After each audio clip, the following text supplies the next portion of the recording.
Hello everyone, Kansai GS for IAS PCS में आपका स्वागत है। जैसा कि मैंने वादा किया था कि उत्तराखंड पीसीएस के लिए करंट अफेयर का एक बैच लेके आऊँगा, तो आज से वो चालू हो रहा है। ये जो करंट अफेयर की मैगजीन है, ये दृष्टि द्वारा पब्लिश की जाती है, जिसको मासिक संग्रह आता है इसका। तो इसी में हम देखेंगे कि क्या क्या इसमें पढ़ना है। पहली बात तो एक और चीज़ ध्यान रखिएगा लेक्चर स्टार्ट होने से पहले, कि पूरी मैगजीन को याद करने की कोशिश कभी न करिएगा। इसमें जो जो इम्पोर्टेंट फैक्ट है मैंने वो हाईलाइट कर दिया है और उसके बारे में अलग से लिख भी दिया है। तो इस पीडीएफ को मैं अपलोड कर दूंगा, तो जो जो चीज़ें पढ़नी हो क्विक रिवीजन के लिए उसको देख लीजिएगा। बाकी आके देखते हैं इसमें कौन कौन से टॉपिक दिए हुए हैं। इसमें पहला टॉपिक ये दिया हुआ है, स्ट्रीट चाइल्ड पॉलिसी, ये देखेंगे। देश का पहला running as all running weather track देखेंगे। इन सब चीज़ों के बारे में देखेंगे। अभी जो जनवरी की करंट अफेयर है, इसको मैंने दो पार्ट में डिवाइड कर दिया है, ताकि वीडियो ज़्यादा लंबी ना हो और बोरिंग ना हो आपके लिए। तो चलिए इसमें शुरू करते हैं, देखते हैं आगे। पहला चैप्टर जो दिया हुआ है इसमें उत्तराखंड स्ट्रीट चिल्ड्रन पॉलिसी के बारे में। उत्तराखंड स्ट्रीट चिल्ड्रन पॉलिसी लाई क्यों गई, जिसमें पहली बात यही जान लीजिए। जो राष्ट्रीय बाल अधिकार संरक्षण केंद्र है या आयोग है, उसने सभी राज्यों के लिए ऐसी नीति बनाने के लिए कहा था। इसीलिए उत्तराखंड राज्य ने उत्तराखंड स्ट्रीट चिल्ड्रन पॉलिसी लेके आई। कि किसके लिए? नाम से ही जैसे आपको पता लग रहा होगा कि ये सड़क पर रहने वाले बच्चों के लिए है। जो स्ट्रीट चिल्ड्रन है वो पर्वतीय क्षेत्रों में ऐसे बच्चे बहुत कम मिलते हैं, लेकिन जो उत्तराखंड के मैदानी भाग हैं वहाँ पर ऐसे बच्चों की संख्या अधिक पाई गई है। यहाँ पे एक चीज़ और ध्यान रख लीजिएगा कि महिला सशक्तिकरण और बाल विकास सचिव कौन है? हरीश चंद्र सोमवाल। जैसा कि उत्तराखंड टीचर्स की प्रकृति, क्वेश्चन के नेचर को आपने देखा होगा, तो बहुत ही फैक्चुअल टाइप के क्वेश्चन अभी तक तो आए हैं। तो उसी को ध्यान में रखते हुए इन सब चीज़ों को ध्यान में रखिएगा कि ये सब चीज़ें आपको पता होनी चाहिए। आगे इसके देख लेते हैं कुछ बिंदु। बाल संरक्षण, राष्ट्रीय बाल संरक्षण अधिकार ने कुछ समय पहले बताया था, ये सब चीज़ें मैं बता चुका हूँ। बस इतना ही बहुत इंपॉर्टेंट था जितना मैंने ऊपर बता दिया इस टॉपिक के बारे में। आगे बढ़ते हैं, देखते हैं सेकंड टॉपिक। देश का पहला ऑल वेदर रनिंग ट्रैक। देश का पहला है, इसलिए ये बहुत इंपॉर्टेंट हो जाता है, इसको ध्यान में रखिएगा। कोई भी चीज़ देश की पहली या राज्य की पहली अगर न्यूज़ या करंट अफेयर में दी गई हो, वो इंपॉर्टेंट हो जाती है हमारे एग्जाम पॉइंट ऑफ व्यू से। तो इसमें देख लेते हैं, देश का ये जो पहला वेदर रनिंग ट्रैक है, इसका निर्माण किसने कराया?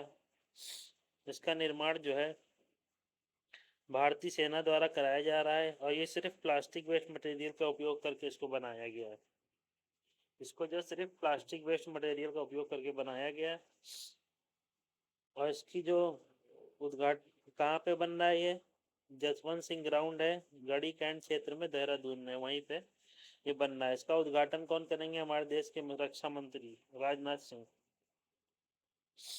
तो बस इस टॉपिक में इतनी चीज़ें इंपॉर्टेंट थी। जो जो इंपॉर्टेंट थी मैंने वो सब अलग से लिख दिए और हाईलाइट कर दिया है। इससे ज़्यादा आप याद करने की कोशिश ना करिएगा, बाकी और सब्जेक्ट हैं उस पर ध्यान दीजिएगा। बस एक चीज़ और इसमें ध्यान देख लीजिएगा, जो हाईलाइट करके दी है मैंने। रक्षा मंत्री राज्य के पहले वॉर मेमोरियल का भी उद्घाटन करेंगे, जिसका निर्माण कैंट क्षेत्र के चिड़बाग में हो रहा है। इन दोनों का उद्घाटन आसपास ही होगा एक साथ। दूसरा देखते हैं टॉपिक, तीसरा टॉपिक देखते हैं। उत्तराखंड के गांवों 1800 गांव में अब रेगुलर पुलिस संभालेगी कानून व्यवस्था। इसका क्या मतलब है, रेगुलर पुलिस संभालेगी कानून व्यवस्था? इसका मतलब यह है कि इससे पहले जब वहाँ जो राजस्व पुलिस द्वारा ये सब चीज़ें संभाली जाती थी, कानूनी व्यवस्था इन गाँवों में। 18 गांव कौन कौन से हैं? ये राजस्व गांव कहलाते हैं। 18 से जो राजस्व गांव है, पहले राजस्व पुलिस यहाँ पे कानून व्यवस्था संभालती थी, अब रेगुलर पुलिस संभालेगी। ऐसा किस लिए किया गया? ऐसा इसलिए किया गया कि आगे इसमें देखते हैं, बताया गया है कि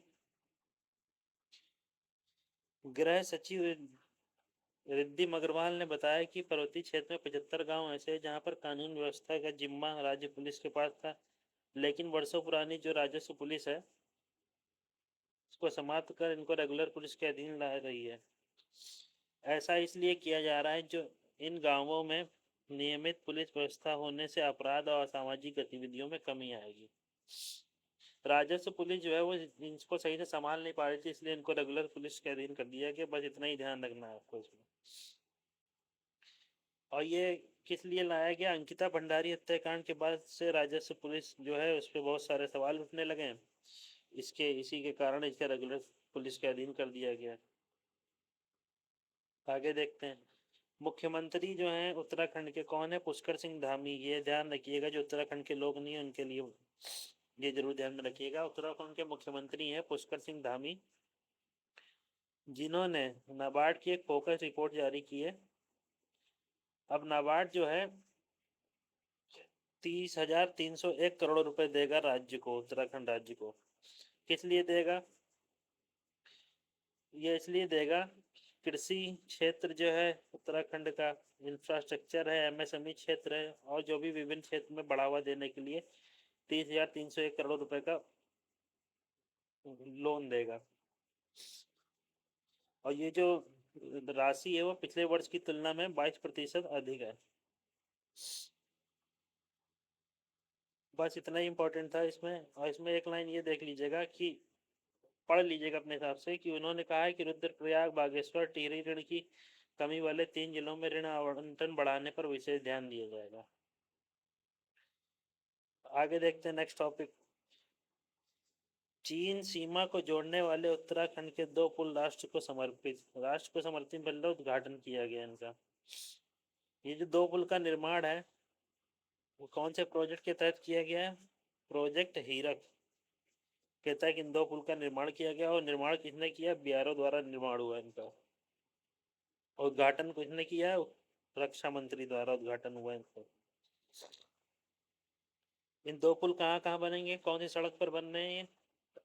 ये 2 पुल जो हैं टनकपुर तवाघाट लिपुलेख सड़क पर बनेंगे। इसमें पहला जो है वो धौली गंगा प्लस काली गंगा के संगम पर बनेगा, जो 80 मीटर ऊंचा है, 80 मीटर लंबा है, सॉरी।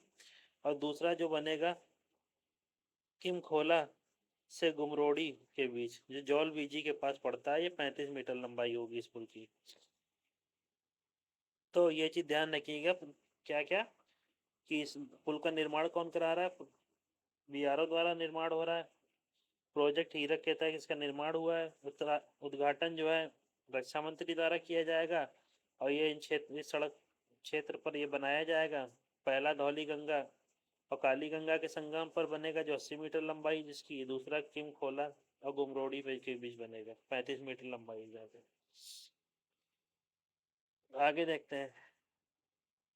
तो ये सब चीजें मैंने ऊपर ही हाईलाइट करके बता दिया और लिख दिया, बस उतना ही पढ़ लीजिएगा, इंपॉर्टेंट है इस। आगे देखते हैं नेक्स्ट टॉपिक। मुख्यमंत्री ने की युवा महोत्सव में मंगल दलों को की प्रोत्साहन राशि में 1,000 रुपए की वृद्धि की घोषणा। ये लाइन ही पढ़ लीजिएगा, ये काफी हद तक चीजें समझा देगी। युवा महोत्सव कब मनाया जाता है हमारे देश में? 12 जनवरी को। मंगल दल क्या है? मंगल दल जो है उत्तराखंड राज्य में सरकारी योजनाओं को घर घर तक पहुंचाते हैं और शिक्षा प्लस स्वरोजगार के लिए लोगों को प्रोत्साहित करते हैं। ये है मंगल दल। और पहले इन्हें 4,000 रुपये प्रति वर्ष दिया जाता था। इसकी इनकी राशि में 1,000 रुपये की वृद्धि करके इसको 5,000 रुपये प्रति वर्ष कर दिया गया।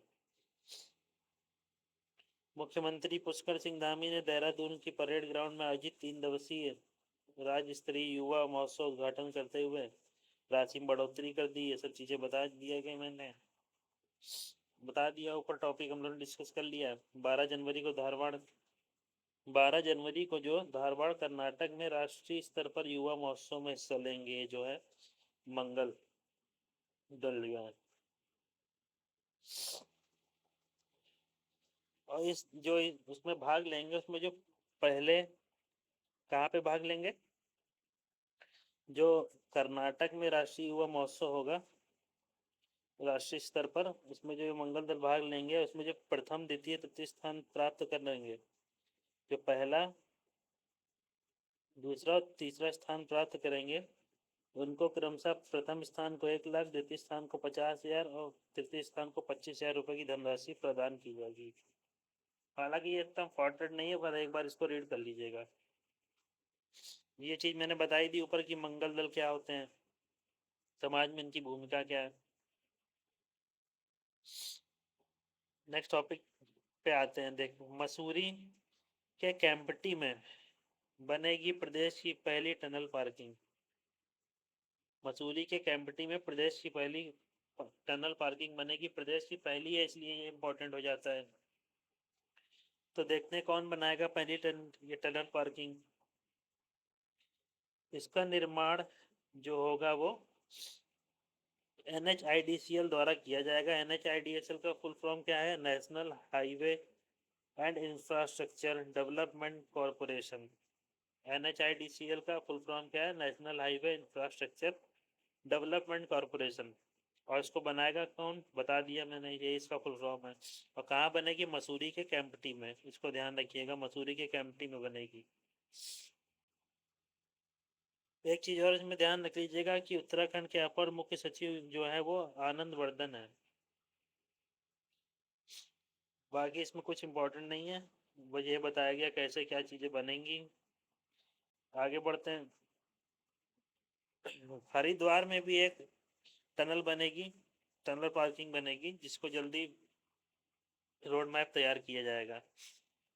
तो हरिद्वार में भी जो रुड़की विकास प्राधिकरण है और ये NHIDCL के संयुक्त तत्वाधान में 5 ऑटोमेटेड पार्किंग को मंजूरी दी गई है। लेकिन अभी ये प्रस्तावित है, कब बनेंगे अभी कोई पक्का नहीं है। ये टनल पार्किंग के नाम दिए गए हैं, इनकी श्रेणी है भी बताई गई है। ये आप पढ़ लीजिएगा, मैं PDF अपलोड करूंगा उस पर, ज़्यादा इम्पोर्टेंट नहीं है। नेक्स्ट टॉपिक देखते हैं। देश के शीर्ष 3 पुलिस स्टेशनों में शुमार हुआ चंपावत का बनबसा थाना। बनबसा थाना जो है वो देश के 1600 थानों में से तीसरा स्थान, इसको शीर्ष 3 स्थानों में इसको जगह मिली है।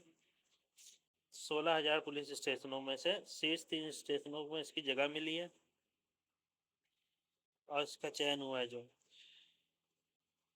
क्या है, जो बनबसा थाना है वो 16,000 पुलिस स्टेशन जो देश के हैं उनमें से शीर्ष 3 में इसका चयन हुआ है। आगे देखते हैं। जो इस मुख्यमंत्री पुष्कर सिंह धामी चंपावत से विधायक भी हैं।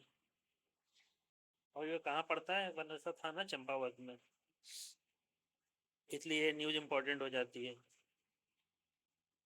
जो गृह मंत्री हैं वो पुलिस स्टेशन के SHO को पुरस्कार देंगे। इसमें पुरस्कार कौन प्रदान करेगा? गृह मंत्री पुरस्कार प्रदान करेंगे। वर्ष 2022 में जो इसको रैंकिंग थी बनबसा थाने की, वो 7वीं रैंकिंग थी। अब शीर्ष 3 में ये आ गया है।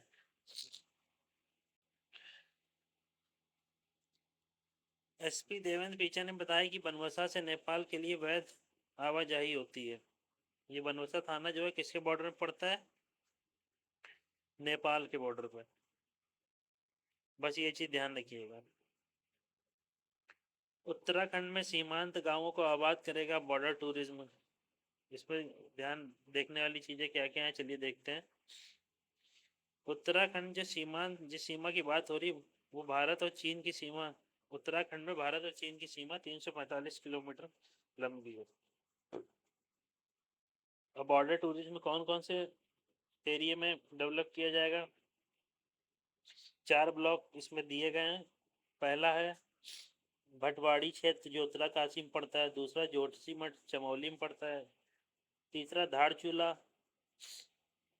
और मुखशियारी पिथौरागढ़ में जो पड़ता है। ये 4 ब्लॉक जो हैं इनको बॉर्डर टूरिज्म के तहत डेवलपमेंट किया जाएगा इनका। इसमें क्या दिया गया है कि ये जो सीमांत गांव हैं, पहले इन क्षेत्रों में जाने के लिए, जो सीमांत गांव हैं जिनके लिए आबाद करेगा बॉर्डर टूरिज्म, उसमें जाने के लिए DM द्वारा इनर लाइन परमिट लेना होता था। साथ ही कुछ क्षेत्रों में वन विभाग से अनुमति लेनी पड़ती थी। तो इन्हीं सब चीज़ों की अनुमति प्रक्रिया को सरल बनाने के लिए ग्राम विकास एवं पलायन निवारण आयोग ने इस अनुमति प्रक्रिया को सरल बनाने के लिए इस चीज़ को लॉन्च किया है, इस योजना का उद्घाटन या लॉन्च किया। आगे देखते हैं।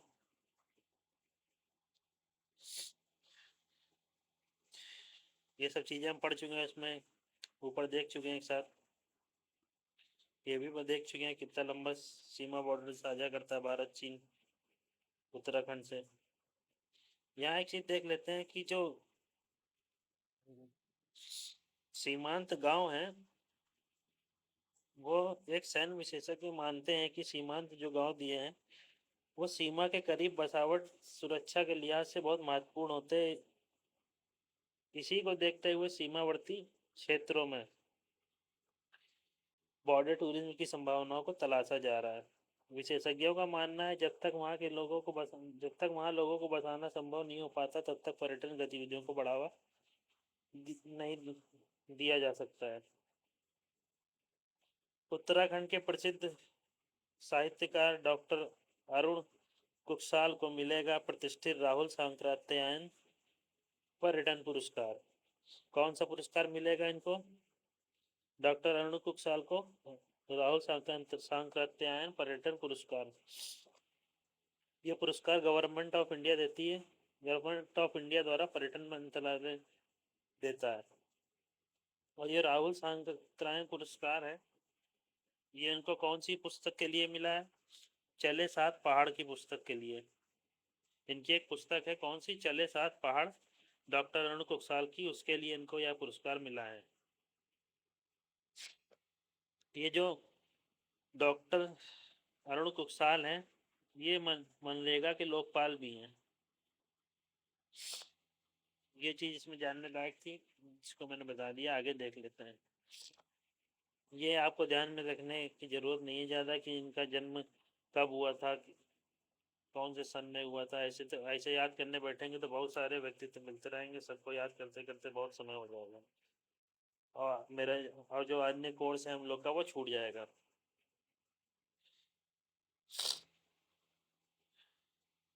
नेक्स्ट टॉपिक देखते हैं। राष्ट्रीय शिक्षा नीति के तहत विश्वविद्यालय पाठ्यक्रम में शामिल होगा क्या नैतिक शिक्षा संबंधी विषय? ये किस लिए शामिल हो रहा है? ताकि इससे नैतिक छात्र छात्राओं में नैतिक मूल्यों के विकास के लिए राष्ट्रीय शिक्षा बढ़ावा मिल सके। और ये उत्तराखंड के उच्च शिक्षा मंत्री कौन है, ये भी ध्यान में रख सकते हैं आप। धन सिंह रावत। जो मिनिस्ट्री है उसको एक बार अलग से पढ़ लीजिएगा। उत्तराखंड की जो कैबिनेट मिनिस्टर हो गए, शिक्षा मंत्री हो गए, उड्डयन मंत्री हो गए, गृह मंत्री हो गए, इन सबको एक अलग से पढ़ लीजिएगा। इससे क्वेश्चन पूछे जाने की संभावना हमेशा रहती है। आगे देखते हैं। बस बाकी इतना ही इम्पोर्टेंट था। अब इसमें जो पढ़ना हो आप पढ़ लीजिएगा, वैसे कुछ इससे हमें इम्पोर्टेंट लगा नहीं मुझे। बाकी अगर आप पढ़ना चाहते हैं तो ये पीडीएफ जब मिलेगी आपको तो उससे पढ़ लीजिएगा। नेक्स्ट टॉपिक देखते हैं। रुद्रप्रयाग जिले में जिला प्रशासन को डिजिटल इंडिया अवार्ड 2022 के तहत सिल्वर मेडल मिला है। ये बहुत इंपॉर्टेंट हो जाएगा क्योंकि इसको डिजिटल इंडिया अवार्ड मिला है जिला को, रुद्रप्रयाग जिला को। ये डिजिटल इंडिया अवार्ड का कौन सा संस्करण था? 7वां। यह राष्ट्रपति द्वारा प्रदान किया जाता है डिजिटल इंडिया अवार्ड, इसलिए भी इम्पोर्टेंट हो जाता है। राष्ट्रपति द्रौपदी मुर्मू ने रुद्रप्रयाग के जिलाधिकारी मयूर दीक्षित, उप जिलाधिकारी कुखीमठ जितेंद्र वर्मा को यह पुरस्कार देकर सम्मानित किया गया है। रुद्रप्रयाग जिला को यह पुरस्कार digital deposit refund system category में दिया गया है। कौन सी कैटेगरी में दिया गया है? Digital deposit refund system category में दिया गया है, डीआरएस जिनको कहते हैं। आगे देखते हैं। एक नेक्स्ट नेक्स्ट और इनको कितनी किया इन्होंने? प्लास्टिक का निस्तारण जो है, प्लास्टिक के सामान के निस्तारण की रिसाइकलिंग की एक अनोखी व्यवस्था स्टार्ट की थी। इसमें क्या करते थे कि जो प्लास्टिक की पानी की बोतल है उसमें 10 रुपये एक्स्ट्रा लेते थे, और उसमें 10 रुपये एक्स्ट्रा लिया जाएगा और उसमें क्यूआर कोड लगा दिया जाता था। जब पानी की बोतल ख़त्म हो जाती थी तो उसको क्यूआर कोड स्कैन करके सिस्टम में 10 रुपये में वापस मिल जाते थे और बोतल रिसाइकल हो जाती थी। यही चीज़ इसमें दी गई है, पढ़ लीजिएगा आप इसको। डिजिटल इंडिया अवार्ड डिजिटल पहलों को सामने लाने का अवसर प्रदान करती है। किस लिए अवार्ड दिया जाता है आपका इसका नाम पढ़ के समझ में आ रहा होगा, डिजिटल पहलों को सामने लाने के लिए। ये पुरस्कार सभी स्तरों पर सरकारी संस्थाओं द्वारा नवीन डिजिटल समाधानों को प्रोत्साहित करने और सम्मानित करने के लिए राष्ट्रीय पोर्टल के तत्वाधान में स्थापित किए गए हैं। ये सब बाकी चीज़ें आप पढ़ लीजिएगा।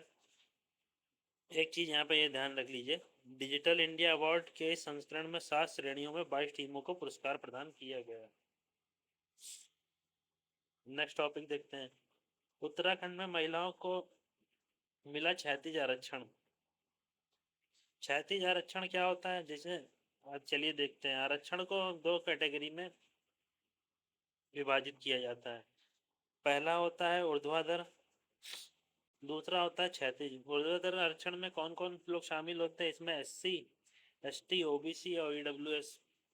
और जो इन्हीं वर्ग SC ST OBC वर्ग हैं, इनमें से कुछ को कुछ स्पेशल ट्रीटमेंट की आवश्यकता होती है, जिनमें जैसे महिलाएं हैं, दिव्यांग जन हैं, ट्रांसजेंडर हैं आदि। और इन जो महिलाएं, दिव्यांग जन और ट्रांसजेंडर, इनको जो रिजर्वेशन दिया जाता है वो 36 कैटेगरी में आता है, 36 श्रेणी में आता है।